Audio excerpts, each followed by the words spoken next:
Hello students. आज का जो टॉपिक है संतुलन की संकल्पना पार्ट 2, कंसेप्ट ऑफ आइसोस्टेसी। इससे पहले पार्ट 1 किया था।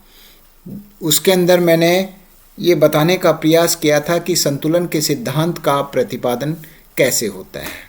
इसके आगे पार्ट 2 के अंदर हम जो सर जॉर्ज एरी के संकल्पना और प्राट की संकल्पना के बारे में विस्तार से चर्चा करेंगे। सबसे पहले सर जॉर्ज एरी की संकल्पना। एरी ने बताया कि हिमालय का आंतरिक भाग खोखला नहीं हो सकता।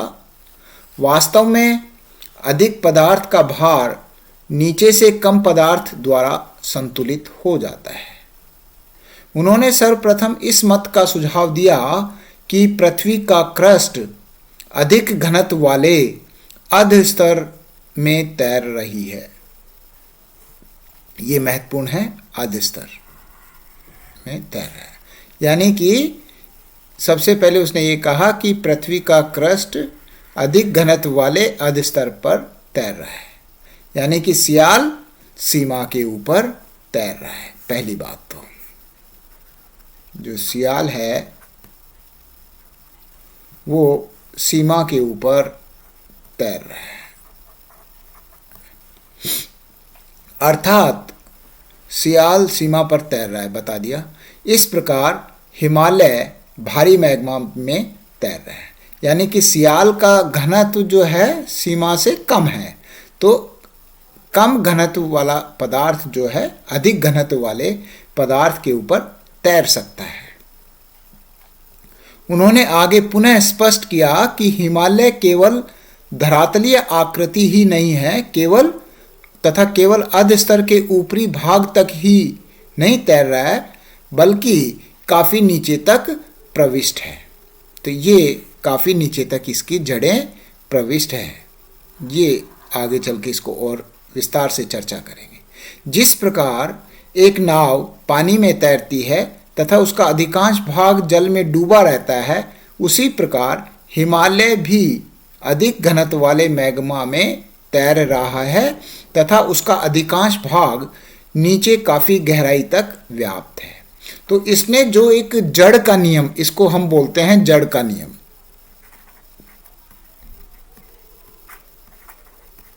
जड़ का नियम या जो रूट सिस्टम, इसने लॉ ऑफ रूट, जड़ का नियम का प्रतिपादन किया। इसमें ये कहा कि जितने ऊंचे उठे भाग हैं, सपोज हिमालय है 8,848 मीटर ऊंचा है, तो ये जो है इसका जितना ऊंचा उठा है उससे कहीं अधिक गहराई में ये तैर रहा है, डूबा हुआ है।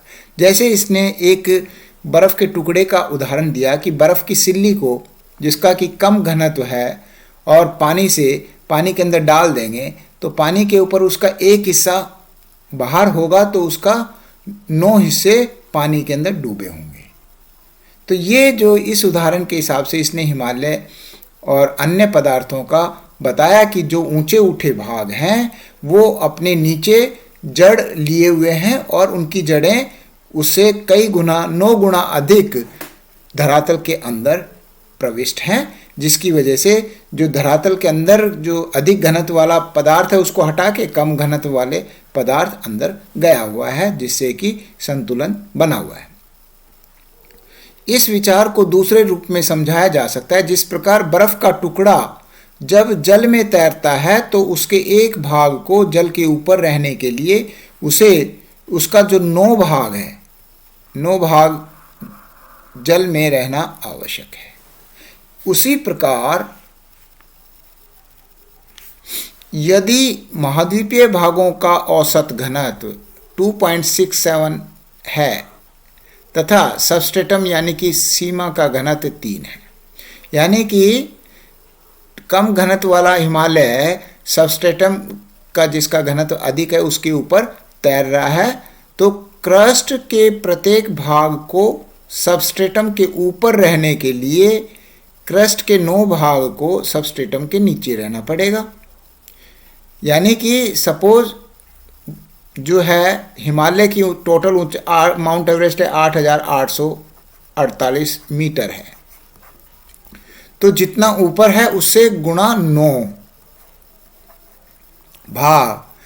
गुणा 9 करने पे 79,632 मीटर हो गया। तो ये इतना भाग जो है सबस्ट्रेटम के अंदर डूबा होगा। तो ये इसमें जो तैराव के नियम के बारे में इसने बताया। बल्कि उन्होंने इतना भी बताया कि स्थल भाग मैग्मा पर नाव की तरह तैर रहा है। यदि तैराव के उपयुक्त सिद्धांत को एयरी के सिद्धांत में प्रयुक्त किया जाए तो हिमालय जितना ऊपर है उसका 9 गुना भाग नीचे की तरफ सबस्ट्रेटम में डूबा हुआ है। यदि हिमालय की ऊंचाई मोटे तौर पर 8,848 मीटर मान ली जाए तो 8,848 गुना 9 79,632 मीटर तक का भाग जो कि हल्के पदार्थ का होगा सबस्ट्रेटम में डूबा होगा। यानी कि इसका ये जो हिमालय है ये इसका नीचे की तरफ भाग सबस्ट्रेटम के अंदर डूबा होगा। ये सबस्ट्रेटम या आधे स्तर बोल सकते, सबस्ट्रेटम या अधस्तर कह सकते हैं। अधस्तर लिखने में थोड़ा सा देख लेना, गलती होगी। अधस्तर या सबस्ट्रेटम में डूबा होगा। इस प्रकार एरी ने बताया कि हिमालय अपनी वास्तविक आकर्षण शक्ति का प्रयोग कर रहा है। देखिए, जब मैंने कल पहले वाले लेक्चर में चर्चा करी थी, जब इस सिद्धांत के प्रतिपादन के समय जब मैंने बताया था कि सर जॉर्ज एवरेस्ट जब इसका 1859 में सिंध और गंगा मैदान का सर्वे कर रहे थे तो उस समय उसका कल्याण और कल्याणपुर नामक 2 स्थानों के बीच की अक्षांशीय दूरी, अक्षांशीय माप ज्ञात कर रहे थे 2 विधियों से, ट्रायंगुलेशन मेथड और एस्ट्रोनॉमिकल मेथड, यानी कि त्रिभुजीकरण विधि और खगोलीय विधि। तो उनका डिफरेंस कितना आया था? 5.236 इंच आया था, 5.236 इंच आया था। तो उस समय फिर एरी के सामने ये समस्या रखी थी, तो उसने ये कहा था कि इस आकर्षण शक्ति का कारण ये था कि हिमालय अपनी ओर पेंडुलम को आकर्षित कर रहा है। फिर इसके बाद में प्राट के सामने समस्या रखी गई, तो प्राट ने जब कैलकुलेशन किया तो इसका अंतर और अधिक आना चाहिए था। कितना आना चाहिए था? 15.885 इंच आना चाहिए था। तो फिर उसमें फिर अब ये जो एक्चुअल में इतना आना चाहिए था, आया इतना, तो कम आकर्षण शक्ति का क्या कारण था? तो कम आकर्षण शक्ति का कारण इसने क्या बता दिया अब कि हल्के पदार्थ वाली एक लंबी जड़ ऊपर के पदार्थ को संतुलित कर देती है। तो इस आधार पर हल्का पदार्थ वाली एक लंबी जड़ है जो कि अधिक घनत्व वाले सबस्ट्रेटम में डूबी हुई है। तो जो सबस्ट्रेटम का अधिक घनत्व वाला पदार्थ है उसको हटा देगी और उसमें कम घनत्व वाला हिमालय की जड़ें मिलेंगी, तो उससे ये संतुलन की स्थिति बनी हुई है। इस आधार पर एरी ने अपने मत का प्रतिपादन किया, जो कि उसके हिसाब से जो अधिक ऊंचा भाग होगा उसका अधिक भाग सबस्ट्रेटम में डूबा होगा तथा जो भाग कम ऊंचा होगा उसका कम भाग डूबा होगा। इसका उसने लकड़ी के टुकड़ों के हिसाब से भी ये लकड़ी के टुकड़े लिए हैं और लकड़ी के टुकड़ों के आधार पर समझाने का प्रयास किया है। इसने अलग अलग लकड़ी के साइज़ के टुकड़े ले लिए और उसको पानी के अंदर डुबो दिया। तो पानी, लकड़ी का घनत्व पानी से कम होता है इसलिए उसके ऊपर तैरती है। तो अब उसमें जो बड़ा टुकड़ा है उसका बड़ा भाग पानी के अंदर डूबा है और जो छोटा टुकड़ा है उसका कम भाग, जितना ऊपर भाग है उसका 9वां हिस्सा उसके अंदर डूबा है। तो इस हिसाब से उसने ये जितने भी ऊंचे उठे भाग हैं उनका ये जो उनकी उतनी अधिक गहराई में जड़ें व्याप्त हैं। तो इसने जड़ के नियम का प्रतिपादन किया। याद रखना, ये मैं बार बार बोल रहा हूँ, जड़ का नियम।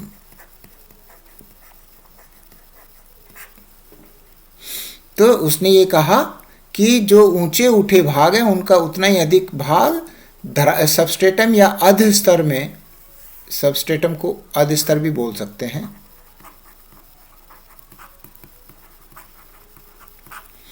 में डूबा होगा। जो भाग कम ऊंचा होगा उसका कम भाग डूबा होगा। तो ये एरी ने लकड़ी के टुकड़ों के द्वारा इसको समझाया है, लोहे के टुकड़ों के द्वारा भी एग्जाम्पल दिया है। तो ये आपको एग्जाम्पल परीक्षा में कोट करना है। एरी ने पुनः बताया कि विभिन्न स्तंभों का घनत्व बराबर होता है तथा उनकी गहराई में परिवर्तन होता है। विभिन्न स्तंभ जो हैं उनका घनत्व बराबर होता है। इसने लकड़ी के टुकड़े लिए क्योंकि सभी का घनत्व बराबर। अगर अलग अलग धातुओं के टुकड़े लेता तो यानी कि अलग अलग धातुओं का घनत्व अलग अलग, लेकिन इसने लकड़ी का एग्जाम्पल लिया यानी कि सभी स्तंभों का घनत्व बराबर होता है तथा उनकी गहराई में परिवर्तन होता है। गहराई में यानी कि uniform density with varying thickness, ये इंपॉर्टेंट है। यूनिफॉर्म डेंसिटी यानी कि सभी स्तंभों का, स्तंभ यानी कि कॉलम जो है, इसने अलग अलग पर्वत पठार मैदान को अलग अलग स्तंभों के रूप में बताया है। ये तो सबस्ट्रेटम हो गया।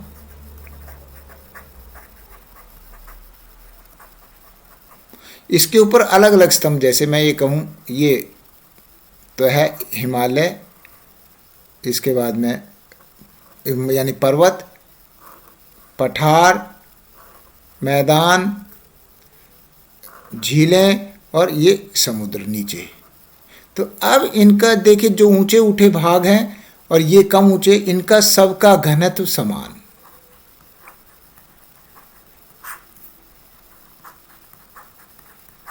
लेकिन इनका नीचे जड़ें हैं, उसी हिसाब से इनकी जड़ें व्याप्त हैं सबस्ट्रेटम के अंदर। इसकी भी सबकी इस प्रकार से जड़ें हैं। ये जड़ें व्याप्त हैं। तो इसमें यानी कि यूनिफॉर्म डेंसिटी, डेंसिटी सबकी समान है घनत्व, लेकिन उनकी थिकनेस उनकी अलग अलग है। कुछ भाग ऊंचे उठे हुए हैं, कुछ कम उठे हुए हैं, तो उनकी डेंसिटी समान लेकिन थिकनेस असमान है, अलग अलग है। विभिन्न स्तंभों का घनत्व बराबर होता है तथा उनकी गहराई में परिवर्तन होता है। अर्थात देखिए आगे, महाद्वीपीय भाग एक ही प्रकार के घनत्व वाले शैलों का बना है। यानी कि महाद्वीपों की चट्टानों का घनत्व समान, परंतु उसके विभिन्न भागों की गहराई में पर्याप्त अंतर पाया जाता है। धरातल के ऊपर पर्वत हैं, पर्वतों के जितने ऊंचे उठे हैं उससे अधिक 9 गुना भाग आधस्तर या इसमें सबस्ट्रेटम में डूबे हुए हैं, और जो कम ऊंचे भाग हैं जैसे मैदानी भाग, उनका उतना ही गुना 9 भाग सबस्ट्रेटम में डूबा हुआ है। इस प्रकार प्रमाणित करने के लिए एरी ने लोहे के विभिन्न आकार और तथा लंबाई वाले टुकड़े लिए, मतलब अलग अलग आकार, या जैसे लकड़ी के टुकड़े लिए इसी प्रकार से लोहे की विभिन्न आकार और लंबाई वाले टुकड़े लिए, छोटे बड़े, और उन्हें पारे में भरे बेसिन में डुबो दिया। क्योंकि पारे का घनत्व लोहे से ज़्यादा होता है तो अधिक घनत्व वाले पदार्थ में डुबो दिया, यानी कि सबस्ट्रेटम के अंदर डुबो दिया। ये टुकड़े अपने आकार के अनुसार भिन्न भिन्न गहराई तक डूब गए। अपने आकार के हिसाब से जो ज़्यादा लंबा था वो ज़्यादा डूबा और उसका कुछ हिस्सा बाहर रहा, तो ये अपने आकार के अनुसार डूब गए। इस बात को लकड़ी के टुकड़े को जल में डुबोकर भी प्रमाणित किया है, जो मैंने इसका एग्जाम्पल पहले बताया।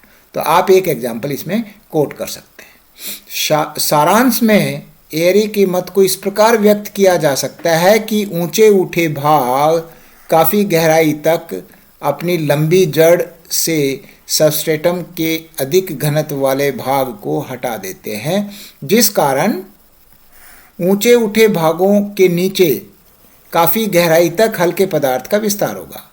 जैसे मैं ये कहूँ कि जैसे बिजली का खंभा अपन इलेक्ट्रिक डिपार्टमेंट गाड़ता है, तो उसको जितना गहरा खोद, पहले गड्ढे से मिट्टी निकाली जाती है और उसके बाद में उसको गाड़ेंगे, जिससे कि उसका तो यानी कि जो हल्का घनत्व वाला पदार्थ है वो नीचे तक चला गया और भारी पदार्थ को हटा के।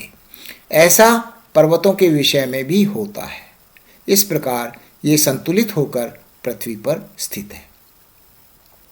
तो इसके विपरीत कम ऊंचे भाग जो हैं या निचले निचले भाग हैं वो कम गहराई तक प्रविष्ट होते हैं, अतः वे अधिक घनत्व वाले भाग को थोड़ी मात्रा में ही हटा पाते हैं।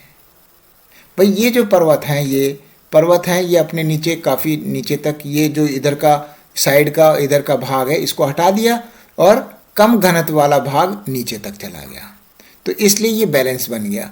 इसी प्रकार से इसका कम घनत्व वाला यहाँ तक चला गया, ये अंदर जो अधस्तर या सबस्ट्रेटम है उसका भाग को हटा के और कम घनत्व वाला पदार्थ अंदर तक आ गया, तो इस प्रकार से ये इसमें संतुलन बन जाता है।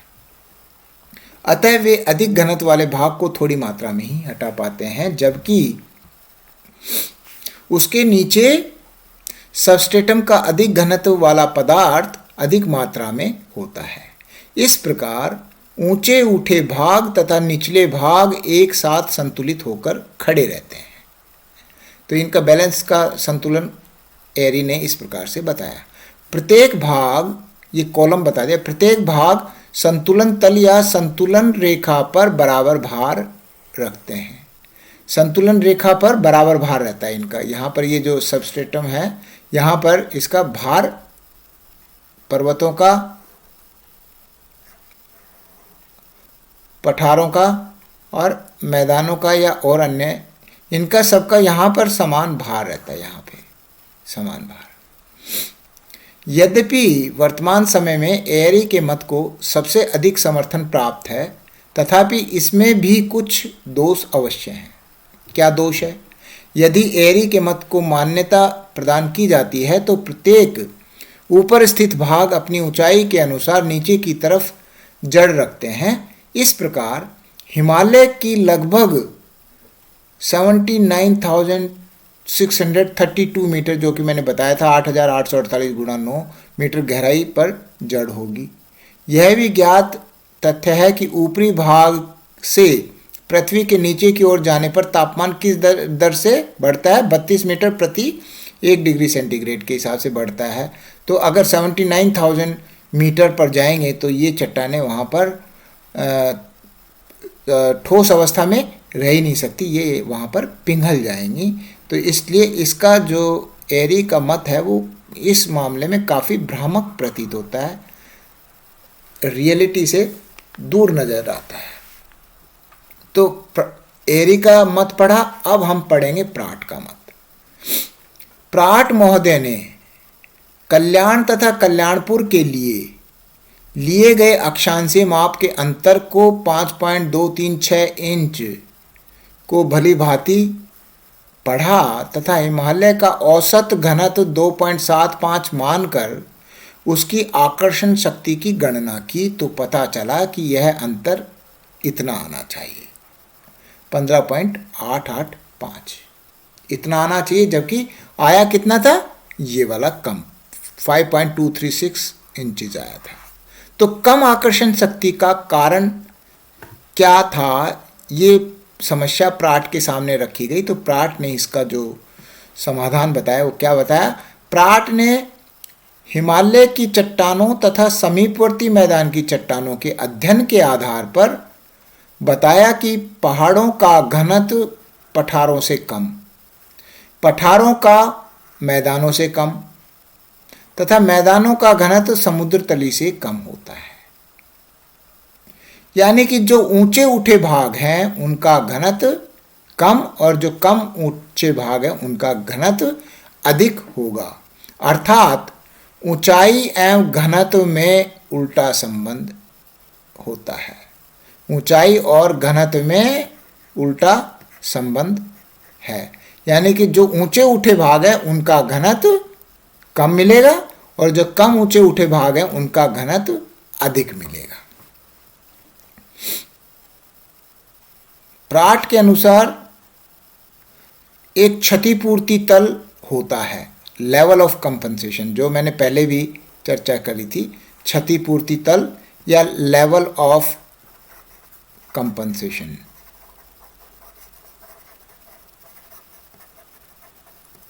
होता है ये इस प्रकार से, ये लेवल हो गया। इसके ऊपर जो है ये जो स्तंभ है या कॉलम है, जो ऊंचे उठे भाग हैं उनका घनत्व कम होगा और जो नीचे भाग हैं उनका घनत्व अधिक होगा, इस प्रकार से। और यहाँ पर जो लेवल ऑफ कंपनसेशन या क्षतिपूर्ति तल है, इसके ऊपर घनत्व में ऊपर तो अंतर पाया जाता है, लेकिन यहाँ पर आके सबका घनत्व समान हो जाता है, जिसे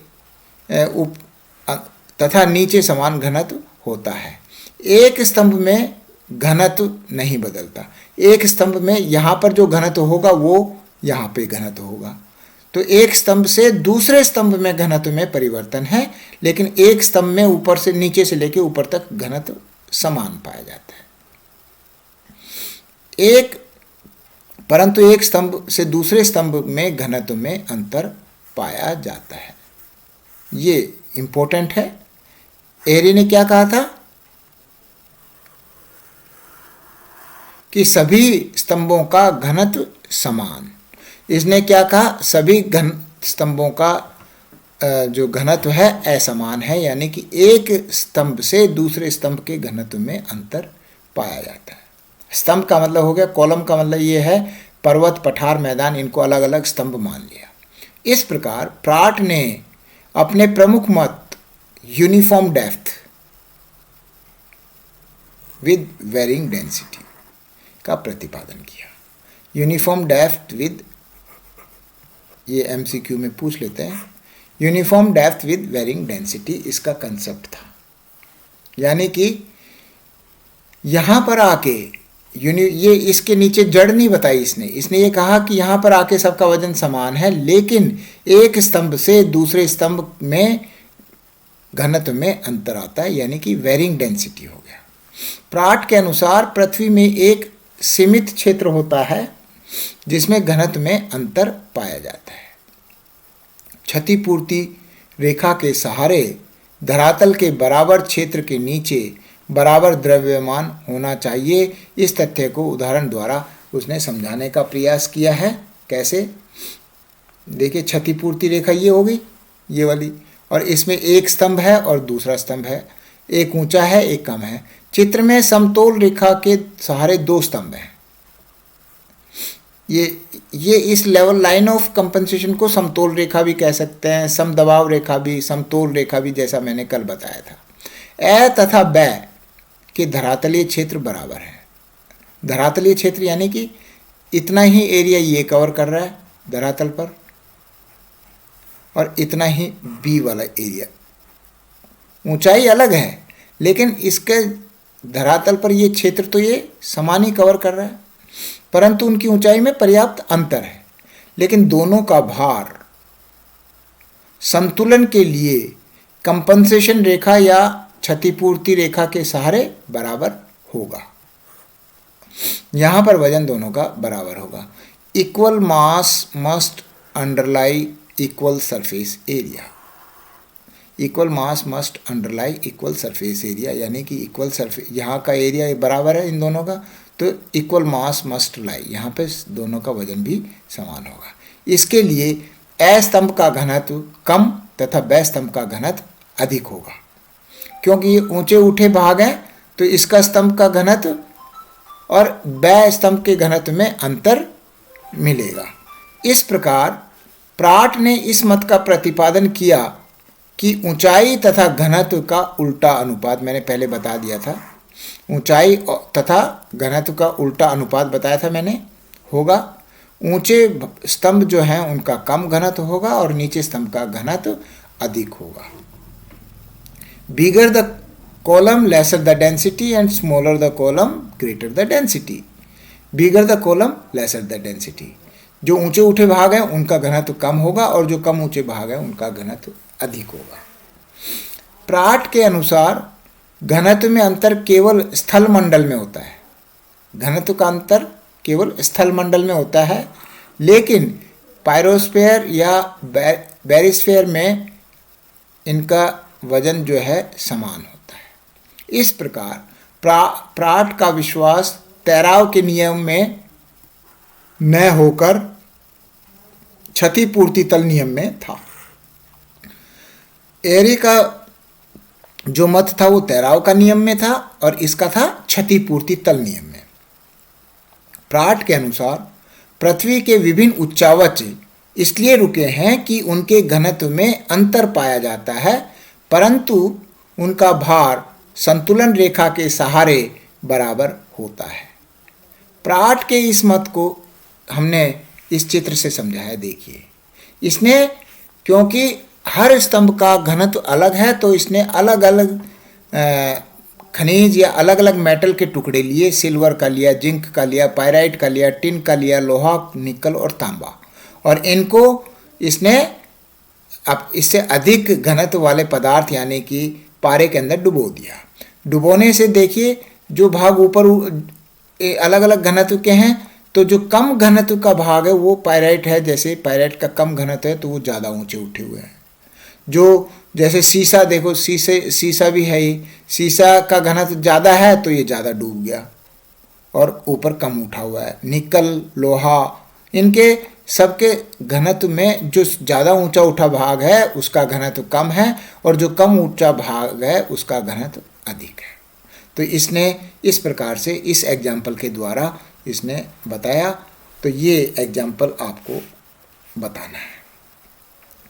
आगे चलकर बॉवी ने यह मत व्यक्त किया कि यद्यपि प्रत्यक्ष रूप से तैराव के नियम में प्राट का विश्वास नहीं है, फिर भी उसने तैराव के नियम को नकार दिया। फिर भी यदि सूक्ष्म दृष्टि से देखा जाए तो उनके मत में भी इसकी झलक दिखाई देती है।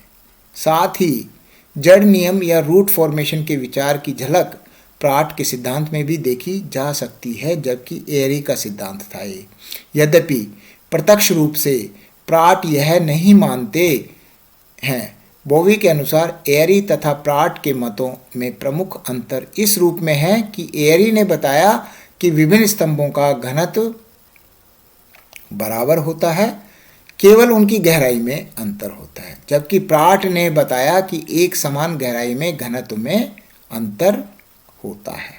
तो ये जो एरी और प्राट की संकल्पना का हमने जो यहाँ पे इसका विस्तार से जो चर्चा की है, अब इसमें ये जो प्राट का था द फंडामेंटल, इन दोनों के डिफरेंस में क्या था? The fundamental difference between Airy and Pratt's view is that the former यानी Airy postulated a uniform density with varying thickness, whereas the latter यानी कि Pratt a uniform depth with varying density. तो अब इसमें आप ये एरी और प्राट के ऊपर बहुत महत्वपूर्ण क्वेश्चन आ जाता है। कई बार इनका कंपैरिजन के ऊपर भी आ जाता है कि तुलनात्मक अध्ययन कीजिए एरी और प्राट का। तो एरी और प्राट का जब तुलनात्मक अध्ययन करेंगे एरी और प्राट का, तो देखिए एरी ने क्या कहा था? तैराव का नियम।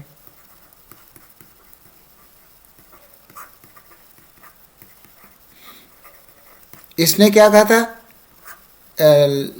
वो सबस्ट्रेटम का क्षतिपूर्ति तल।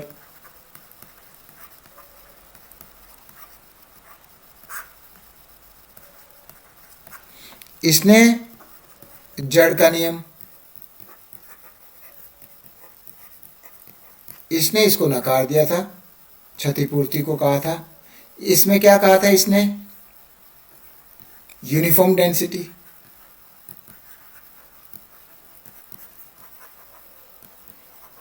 और ये वेरिंग डेंसिटी।